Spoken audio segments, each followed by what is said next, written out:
it's me, the Armchair Bushcrafter. Right, we're doing a review of a knife from Blackout Blades. He's based London Way. He's a new knife maker. He's been making knives through lockdown and so on, and I did a deal with him and I got this knife. Cost me 30 quid, and he's asked me to review it, and I said yeah, not a problem. So here we go. So straight out the box, when I picked it up, the first thing I noticed was the double stitching, but it's all loose. It's starting to come apart already. It's not been finished properly. It's not been glued. It's 3mm veg tan. He has wet it and moulded it, and it has got a bit of resistance there, but it's not brilliant. I'd like to have seen a little bit more, but we're not here to review the sheath, we're here to review the knife. So here we go. So this is a knife. On first looks, taking it out, first thing I noticed was the handle was a bit thin.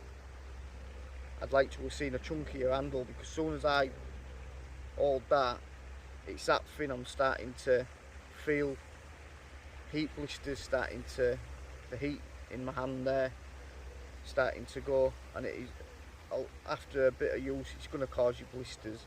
So I'd like to have seen that a little bit thicker. The other thing that I picked up was the back of the knife. It's been overworked in the centre, so it's thicker here, then it goes thin, then it goes thick.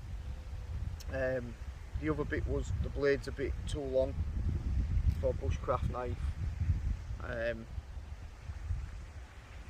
It wasn't sharp when it's come. I've had to put it on the DC3 and try and get a bit of an edge on it, just so I could do some basic tasks with it. The grind's all to pot, it's not equal. We did a bit of batoning with it, and the first hit, and then the handles come loose. You can feel it. So that really not put me off.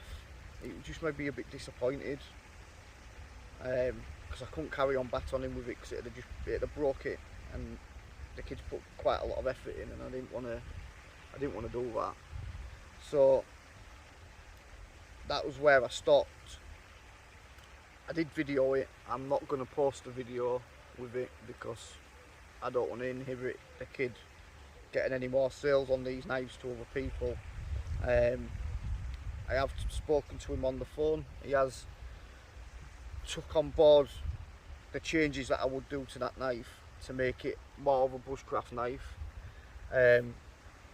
But straight out the bat, as soon as you picked it up, it's too light. You know for a fact it's not going to stand up to abuse from a bushcrafter like your good old Whitby knife. You pick that up, you know it's solid. I'd batten through, and I'd twist and break the wood. You know, I know that's going to stand up to the job. Where that, I think if it goes through and you try to give it a bit of a twist, it's rather going to snap at the guard, or it's going to snap the blade in the middle. Unfortunately, the blade has come loose. But yeah, it's a bit disappointing.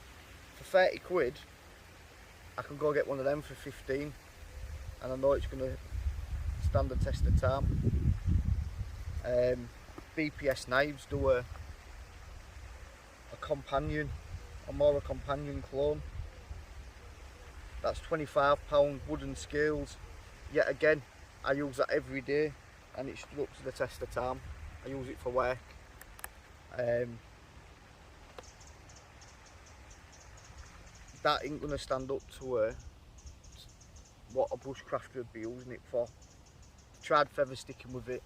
The angle of the grind's too wrong for feather sticking. That's at the point where it's just gripping. I can show you, that's too much. It wants to be there, the grind, and it's not. So yeah, unfortunately it's no good for a bushcrafter. Might be good for somebody who's hunting, skinning rabbits, that sort of thing, pairing beds. But yeah, it's not stood up to the test of batoning. I don't know where. I just hope the kid takes on board what I've said, and I just hope that he starts thinking about the way he's making his knives and what market he's gonna try and hit with them. But it's not a bushcraft knife. It's not poorly made. It's just not thought about the way he's made the knife. Looks nice, don't get me wrong, looks really nice. But that's about it, unfortunately. So, overall, £15 I know it's going to do its job. £25 I know for it's going to do its job. For £30 it hasn't stood up to the basic tests of feather sticking, batoning, unfortunately. So for that I can only give it a score of 4 for practicality. For looks I'll give it round about a 5 or 6 because it is not a bad looking knife, but an overall score you're going to be looking at about a 4 again, because it's not going to stand up to the tests of what a bushcrafter is going to put it through, unfortunately. And the chap was very upfront, said do the review, please do the review, please put it through tests, and I have done, and like I say, the blades come loose on the first stick with batoning. Yeah, so unfortunately it's not made for a bushcrafter, unfortunately. But it's nice looking, don't get me wrong. He's no leather worker. I made that one, I'm no leather worker, but to me I've used the right leather to do that. I can't even show you the bits, in fact I can. I'll just show you, this is some leather work I've had done by Paul Doyle Leathercraft. I got that with that for my birthday. Paul custom made this, and yet again it stood the test of time. It stood the test of, it's out every day. My DC3 goes in there. It's got belt loop, I can wear it vertical, horizontal, that just unclips. But you can just tell a leather worker to non-leather workers, if that makes sense. So guys, please, if you do see him on Instagram, give him a follow, give him a thumbs up or whatever you do on there. But don't discouraging him in making knives, because I think once he's perfected his bits and how he does it, you're gonna get a good little cracking knife out of him. I got a little neck knife as well. Cutting paracord, it's not too bad. The only problem is it loses its edge quick. I think the tempering's not up to scratch. I think he needs to go back and look how the way he's tempering his blades. But if he gets it right and he listens to the input that I've given him, you're going to get a good cracking little knife out of him, and I think he's going to go far. So we'll wait and see, keep an eye on him. I've always said to him I'm at the end of a phone if he needs to have a chat on anything. I'm not a knife maker.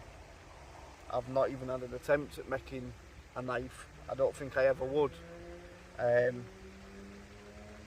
So hats off to him that he's had a good go at it, and he's selling stuff. But from a bushcraft point of view, that knife's no good to me, you, or anybody else who's doing bushcrafty stuff. So, like I say guys, like and follow Blackout Blades. He's a really nice chap.